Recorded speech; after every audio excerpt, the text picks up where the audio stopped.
सभी को नमस्कार मेरे प्यारे साथियों। तो जैसा कि हम अपनी श्रृंखला में हीगल जी के विषय में पढ़ रहे थे, ठीक है, और उसमें अब तक हम 2 पार्ट कंप्लीट कर चुके हैं। अपने सेकंड पार्ट में हमने राज्य का विकास मतलब कि स्टेट डेवलपमेंट पढ़ा और नागरिक समाज की संकल्पना को देखा, ठीक है। आज हम स्वतंत्रता यानी फ्रीडम के बारे में चर्चा करेंगे और वो स्टेट के बारे में और नागरिक समाज के बारे में क्या अंतर बताते हैं उसको देखेंगे और शासन प्रणाली को पढ़ेंगे, ठीक है जी। तो चलिए शुरू करते हैं। तो देखिए, अब हम पढ़ने वाले हैं राज्य और नागरिक समाज के बीच संबंध क्या होता है, ठीक है। हीगल जी के अनुसार राज्य और नागरिक समाज के मध्य संबंध कभी कभी परस्पर पूरक और कभी कभी विरोधाभासी दोनों हैं, ठीक है। यहाँ पर वो कहते हैं कि राज्य और नागरिक समाज जो है वो इन दोनों में पाया जाता है। मतलब कभी कभी वो परस्पर पूरक भी होता है और कभी कभी वो विरोधाभासी भी होता है। अच्छा, अब बात करते हैं परस्पर पूरक का मतलब क्या है। परस्पर जो पूरक है वो इसलिए क्योंकि नागरिक के बिना, नागरिक समाज के बिना राज्य की संकल्पना की नहीं जा सकती। आप खुद सोचो, आपके सपोज करो कि आपके नगर में, आपके राज्य में एक भी नागरिक ना हो, तो आप इसे राज्य कहेंगे? क्या उस राज्य को चलाने वाला कोई होगा? कौन चलाएगा और किस लिए चलाएगा जब उसमें कोई नागरिक ही नहीं है ना। वो नागरिक समाज में ही प्रशासनिक, विधायिक और न्यायिक कार्य को संपन्न किया जा सकता है। समझ में आई बात। अब देखो, इसी तरीके से ये भी कहते हैं कि विरोधाभासी भी है। और विरोधाभासी क्यों है? विरोधाभासी इसलिए है क्योंकि वो कहते हैं कि समाज जो है वो प्रतिस्पर्धा मतलब कंपटीशन और स्वार्थ का क्षेत्र है, ठीक है। जबकि वो क्या मानते हैं, राज्य जो है वो पूर्णतः नैतिकता तथा सार्वभौमिक पार्थवाद का क्षेत्र है। मतलब उसमें नैतिकता है और सार्वभौमिक पार्थवाद का क्षेत्र है। सार्वभौमिक पार्थवाद भी होता है। समझ में आया कि नागरिक समाज को क्या कहा जाता है और राज्य समाज को क्या कहा जाता है। हमने कल पढ़ा इसको, ठीक है, बिल्कुल ठीक से डीपली पढ़ा था, ठीक है। आज हमने देखा इनके बीच संबंध क्या होता है। तो मैं आशा करता हूँ आपको समझ में आया होगा, परस्पर पूरक भी और विरोधाभासी भी। तो चलिए आगे चलते हैं। So according to Hegel, the relationship between state and civil society is both mutually complementary and contradictory। तो देखो, यहाँ पर वो बताते हैं कि राज्य मतलब कि स्टेट और सिविल सोसाइटी के बीच में, ठीक है, दोनों प्रकार के रिलेशनशिप हैं। पहला म्यूचुअली कॉम्प्लीमेंट्री। म्यूचुअली कॉम्प्लीमेंट्री का मतलब क्या है यहाँ पर? म्यूचुअली कॉम्प्लीमेंट्री का मतलब है परस्पर पूरक, ओके। अगर और दूसरा है इनमें कंट्राडिक्टरी। कंट्राडिक्टरी का मतलब है विरोधाभासी, मतलब किसी चीज़ का विरोध करना। Got it. अब देखो, अब ये बोल रहे हैं म्यूचुअल कॉम्प्लीमेंट्री। अब देखो, म्यूचुअल कॉम्प्लीमेंट्री तो इसलिए बोलते हैं क्योंकि we can not imagine without civil society a state, ठीक है। एक स्टेट को हम बिना सोसाइटी के इमेजिन नहीं कर सकते, इसलिए ये इसको म्यूचुअल कॉम्प्लीमेंट्री बोलते हैं। Got it. Because work of administrative, legislative and judiciary functions are performed in civil society, okay. Why? हमने अभी पढ़ा था ना, जैसे कि जितने भी तुम्हारे प्रशासनिक कार्य होंगे, विधायिक कार्य होंगे और न्यायिक कार्य होंगे, वो सारे कौन करेगा? सिविल सोसाइटी ही करेगी। मतलब एडमिनिस्ट्रेटिव जो भी वर्क होंगे, लेजिस्लेटिव जो भी वर्क होंगे, जुडिशियल जो भी वर्क होंगे, वो कौन करेगा? वो सारे फंक्शंस को कौन परफॉर्म करेगा? सिविल सोसाइटी ही करेगी। Got it. आगे चलते हैं। अच्छा, एक मिनट, ये और रह गया हमारा, है ना, कॉन्ट्राडिक्टरी क्यों बोलता है। अब देखो, कॉन्ट्राडिक्टरी तो इसलिए बोलता है, हमने पढ़ा था जो सिविल सोसाइटी है ना, वो कंपटीशन है और उसके अंदर सेल्फिशनेस है। हमने पढ़ा था ना अपने पहले कि वो कंपटीशन और सेल्फिशनेस का क्षेत्र है, ठीक है। कौन सी फील्ड है वो? कंपटीशन और सेल्फिशनेस की से क्षेत्र फील्ड है। लेकिन वहीं हमने पढ़ा जो स्टेट होता है ना, जो स्टेट होता है, स्टेट मोरालिटी यानी कि नैतिकता, and universal altruism. Universal altruism का मतलब होता है सार्वभौमिक पार्थवाद का क्षेत्र माना जाता है। स्टेट कौन सा स्टेट कौन सा फील्ड माना जाता है? मॉरलिटी एंड यूनिवर्सल एल्ट्रुइज्म का। ठीक है, तो इस वजह से ये विरोधाभासी है, इस वजह से ये कॉन्ट्राडिक्टरी है। Got it? तो देखो यहाँ पर अब जो आ गया है ना युद्ध की संकल्पना, ये भाई बहुत इंपॉर्टेंट है, इसको ध्यान से सुन लेना। क्यों ये कम दे रखा है यहाँ पर, लेकिन मैं बताऊंगा ठीक से। ठीक है, देखो हीगल ने युद्ध को नैतिक माना तथा युद्ध को अव्यक्तित्व कहा। अव्यक्तित्व का मतलब यहाँ पर है कि वॉर कभी भी व्यक्तिगत नहीं होती। ठीक है, वो कहते हैं कि भाई जो लड़ाई है, जो युद्ध है, जो वॉर है, वो व्यक्तिगत नहीं है। मतलब वो व्यक्ति खुद के लिए नहीं कर रहा। ठीक है, वो पर्सनल नहीं है, इसलिए वो उसको नैतिक मानता है। वो कहता है कि वॉर जो होती है वो समाज के कल्याण के लिए होती है। ठीक है, समाज के कल्याण हेतु युद्ध होता है, उसका मानना ऐसा है यहाँ पर। आशा कर रहा हूँ आपको समझ आ रहा होगा। ठीक है जी। अब देखो ये स्वतंत्रता जो है ये भी एक बहुत इंपॉर्टेंट है, मतलब फ्रीडम जो है ये भी बहुत ज़्यादा इंपॉर्टेंट है। ठीक है, तो इसको एक बार पढ़ लेते हैं। हीगल ने व्यक्तिवादी और उदारवादी विचारों को पूर्णतः से अस्वीकार कर दिया। तो देखो यहाँ पर जो हीगल जी हैं ये फ्रीडम के बारे में यानी स्वतंत्रता के बारे में क्या बोलते हैं? ये कहते हैं कि व्यक्तिवादी और उदारवादी जो विचारक हैं वो गलत हैं। यहाँ पर ये उनको पूर्ण तरीके से अस्वीकार करते हैं और इनका मानना है जो राज्य की आज्ञा है अगर नागरिक उसे मानता है, ठीक है, तो वो स्वतंत्रता है। Got it? एक उन्होंने अपनी पुस्तक लिखी, एक रचना लिखी, element of the philosophy of rights, 1821 में लिखी गई थी। ठीक है, इसके अनुसार उनका कहना है राज्य की जो आज्ञा है, ठीक है, जो स्टेट आज्ञा देता है, जो ऑर्डर देता है, आप उसे मानते हो तो वो आपके लिए स्वतंत्रता है। Got it? ये जो विचार है, ठीक है, इस विचार को element of the philosophy of rights में दिया गया है।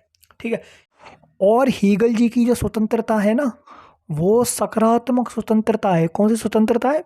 सकारात्मक स्वतंत्रता है।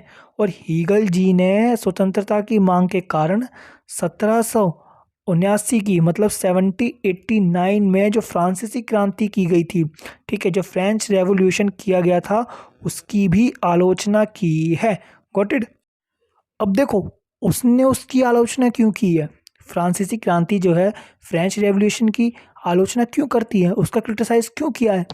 क्योंकि उनका क्या मानना था, राज्य की जो पालन करा जाए, जो राज्य आज्ञा दे दे उसको मानो। लेकिन वहाँ के लोग तो स्वतंत्रता मांग रहे हैं। ठीक है, राज्य से ही स्वतंत्रता मांग रहे हैं, राज्य की आज्ञा ही नहीं मान रहे। तो इस वजह से वहाँ पर वो उसकी आलोचना करता है, उसको क्रिटिसाइज करता है। मैं आशा करता हूँ आपको समझ आया होगा। और देखो वो जो स्वतंत्रता बोलते हैं, हमने देखा क्या बोलते हैं स्वतंत्रता को, यही तो बोलते हैं राज्य की आज्ञा का पालन करो, वही स्वतंत्रता है।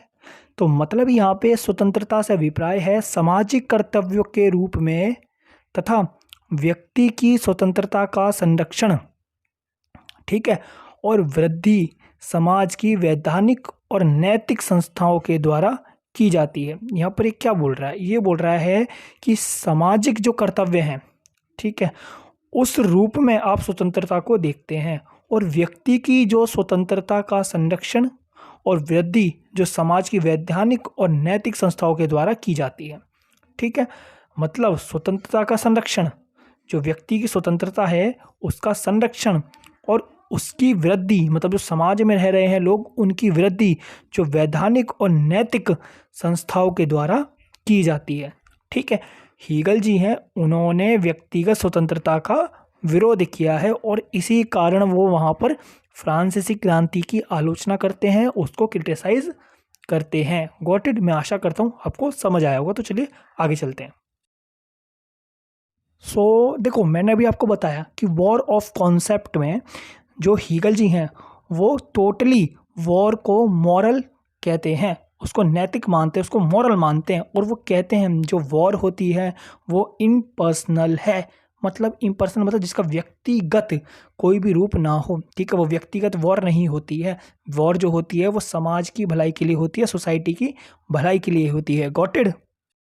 So what he was saying, Hegel was saying the war is a moral and called war impersonal, means जो war है, war is a moral, and he said war we cannot do for personal interest. Okay, war did not do for personal interest. जो war होती है वो personal interest के लिए नहीं होती, व्यक्तिगत नहीं होती, ठीक है, वो केवल और केवल समाज के लिए, सोसाइटी के लिए होती है। War totally consider for society. I hope you could understand now. यहाँ पर हीगल जो है वो टोटली रिजेक्ट करते हैं कैसे आइडियाज़ को, इंडिविजुअल आइडियाज़ को, और लिबर्टी जिसे रिलेटेड जितने भी आइडियाज़ होते हैं उनको रिजेक्ट करते हैं, उनकी आलोचना करते हैं, उनको क्रिटिसाइज करते हैं। मैं आशा करता हूँ आपको समझ आया होगा। तो चलिए आगे चलते हैं। देखो, वैसे तो मैं आपको फ्रीडम के बारे में हिंदी में बता चुका हूँ सारी बातें, है ना। एक बार इसको इंग्लिश में भी समझ लो। तो वो क्या कहते हैं, वो कहते हैं फ्रीडम जो होती है ना, अगर आप स्टेट की बात को मानते हो, उसके ऑर्डर को मानते हो, तो वही स्वतंत्रता है, ठीक है। हीगल जी ये बात कहते हैं टोटली, और ये बात उन्होंने element of the philosophy of rights में कही थी। ये उनकी पुस्तक थी, ये उनकी बुक थी, क्या, element of the philosophy of right, जो 1821 में लिखी गई है। और हीगल जी के अनुसार वो जो सपोर्ट करते हैं जिस फ्रीडम का, वो पॉजिटिव फ्रीडम है उनके लिए। Got it? उनके लिए वो फ्रीडम जो है पॉजिटिव फ्रीडम है, ठीक है। देखो, और वो फ्रेंच रेवोल्यूशन का जो 1789 में हुई थी उसको क्रिटिसाइज़ करते हैं, उसकी आलोचना करते हैं। अब उसकी आलोचना क्यों करते हैं? क्योंकि जो उसके अंदर लोगों ने क्रांति की, रेवोल्यूशन किया, वो इंडिविजुअली लिबर्टी के लिए किया, ठीक है। उन्होंने व्यक्तिगत स्वतंत्रता के लिए, फ्रीडम के लिए किया, व्यक्तिगत फ्रीडम के लिए, इंडिविजुअली फ्रीडम के लिए किया था। इस वजह से वो उससे नफरत करते हैं। भैया कहते हैं भी ये तो बेकार मामला है, तुम स्टेट की बात नहीं मानोगे, है भाई, वो यूँ कहते हैं। और उन्होंने अपनी अभी बात कही कि फ्रीडम क्या है, फ्रीडम वही है अगर आप स्टेट की बात मानते हो, स्टेट की बात का पालन करते हो, वही स्वतंत्रता है। और इसीलिए वो फ्रेंच रेवोल्यूशन का टोटली क्रिटिसाइज करते हैं। Got it? तो देखो जी, यहाँ पर अपन पढ़ने वाले हैं शासन प्रणाली, ठीक है। ये सबसे इम्पोर्टेंट टॉपिक है एक, जैसे स्वतंत्रता रहा, शासन प्रणाली रहा, ठीक है, राज्य रहा, आपका स्टेट रहा, ठीक है, नागरिक समाज रहा, चिंतन पद्धति रही, ठीक है, राज्य रहा, स्टेट चाहे सेक्टर जो भी है ना, ये जो मेन टॉपिक का ध्यान रखना। वैसे तो मैं सारी चीज़ें पढ़ा रहा हूँ, ऐसा कुछ नहीं जो छोड़ दिया हो मैंने, लेकिन फिर भी मोटी मोटी चीज़ों का ध्यान रखना, ठीक है जी। अब देखो, शासन प्रणाली क्या है। अब जो हीगल जी है ना, वो संवैधानिक शासन प्रणाली का समर्थन करते हैं। अब संवैधानिक शासन प्रणाली से ये मत समझ लेना कॉन्स्टिट्यूशन सिस्टम है तो इंडिया वाला हो गया, ना ना जी। ये शासन प्रणाली का करते हैं, संवैधानिक शासन प्रणाली का समर्थन करते हैं, और राजतंत्र में करते हैं, मतलब संवैधानिक राजतंत्र का समर्थन करते हैं ये, ठीक है। और उनका मानना है जो संविधान दिया गया है ना, वो ईश्वर की देन है, कोई मानव की बनाई हुई चीज़ नहीं है, इंसान की बनाई हुई चीज़ नहीं है कि इंसान ने कपड़ा बुन दिया लो बन गया, नहीं। वो कहते हैं भैया भगवान की दी हुई चीज़ है, ठीक है। क्या कहते हैं, संविधान जो है, संविधान का निर्माण जो है वो भगवान का किया हुआ है, ठीक है, ईश्वर की देन है। ये मानव निर्मित संस्था नहीं है, मानव के द्वारा बनी हुई कोई ऑर्गेनाइजेशन नहीं है, ठीक है जी। मैं आशा करता हूँ आपको समझ आया होगा। तो देखो, आगे हम बात करते हैं नौकरशाही पर विचार। अब नौकरशाही कौन से आते हैं, नौकरशाही का अर्थ क्या होता है। तो देखो, नौकरशाही को ऐसे समझो जैसे हमारे इंडिया में जो गवर्नमेंट सर्वेंट देख रहे हैं हम, जितने भी गवर्नमेंट टीचर्स हैं, जितने भी गवर्नमेंट कोई भी है, ठीक है, कोई भी ऑफिसर है, सेक्टर जो भी गवर्नमेंट है ना, वो नौकरशाही में आता है, ठीक है। नौकरशाही नॉर्मली उसे कहते हैं, ठीक है जी। जो भी गवर्नमेंट सर्वेंट है और जो भी गवर्नमेंट के लिए कार्य कर रहा है, जो भी केंद्र के लिए, सरकार के लिए काम करता है, राज्य के लिए काम करता है, केंद्र के लिए काम करता है, वो उसे हम नौकरशाही कहते हैं। ठीक है। हीगल ने व्यवहारिक रूप में शासन का संचालन करने के लिए नौकरशाही का विचार दिया और उन्होंने नौकरशाही को सार्वभौमिक वर्ग की संज्ञा भी दे दी।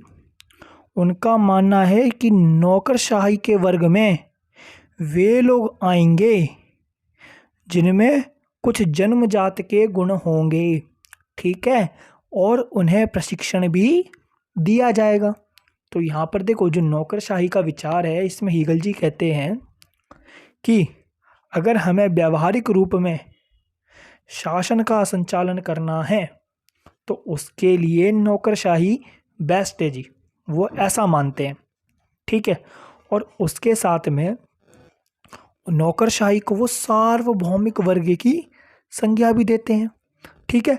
और वो कहते हैं नौकरशाही जो होंगे, मतलब जो सेंट्रल गवर्नमेंट में या फिर गवर्नमेंट में काम करेंगे, वो वही लोग काम करेंगे जिनमें कुछ जन्मजात के गुण होंगे, पैदाइशी कुछ हरकतें होंगी भाई। ठीक है। पैदाइशी कुछ गुण होंगे। ठीक है। केवल वही लोग नौकरशाही के वर्ग में आएंगे और उनको कुछ ना कुछ प्रशिक्षण भी दिया जाएगा, उनको कुछ ना कुछ ट्रेनिंग भी दी जाएगी। ठीक है जी। तो देखो, यहाँ पर वैसे तो मैं आपको पढ़ा चुका हूँ कि गवर्नेंस सिस्टम क्या होता है, रूलिंग सिस्टम क्या है, लेकिन एक बार और पढ़ लेते हैं। So he was supporting to the constitutional system of government but that system did not same of India constitution system. Okay, he supported the constitution system of monarchy. Okay, राजतंत्र monarchy जो था उस सिस्टम का वो, उस constitution system का वो supporter था। Okay, according to Hegel the making of the constitution is a gift of God, it not a organisation of human. वो कहते हैं कि ये जो बनाई गई है ना कॉन्स्टिट्यूशन, ये भगवान की दी हुई है, ये गॉड की दी हुई है, ये मानव के द्वारा निर्मित नहीं है। गॉटेड। मैं आशा करता हूँ आपको समझ आ रहा होगा। So now what he think about the bureaucracy. Okay, what he think about the bureaucracy, what is the thought about bureaucracy of Hegel. So Hegel said the idea of bureaucracy to administer the government in practical terms. वो कहते हैं जो ये नौकरशाही है, जो bureaucracy है, ये बेस्ट है व्यवहारिक रूप में शासन का संचालन करने के लिए, मतलब प्रैक्टिकल टर्म में शासन करने के लिए, रूलिंग करने के लिए बेस्ट है, वो ये बोलते हैं। And he was saying those people will be included in the category of bureaucracy who have some qualities from birth and they will also be given training. मतलब केवल उन्हीं लोगों को ब्यूरोक्रेसी की कैटेगरी में गिना जाएगा, इंक्लूड किया जाएगा, जिनके पास जन्मजात क्वालिटीज़ होंगी, जन्मजात कुछ गुण होंगे। ठीक है। और साथ में उनको ट्रेनिंग भी दी जाएगी। Got it. मैं आशा करता हूँ आपको वीडियो पसंद आया होगा, आपको समझ भी आया होगा। तो आज अपना ये ख़त्म हो गया है। ठीक है। कल अपन जो पहली यूनिट है उसके बारे में पढ़ेंगे, मतलब जो आधुनिकता की यूनिट है उसके विषय में जानेंगे। ठीक है जी। चलिए, धन्यवाद।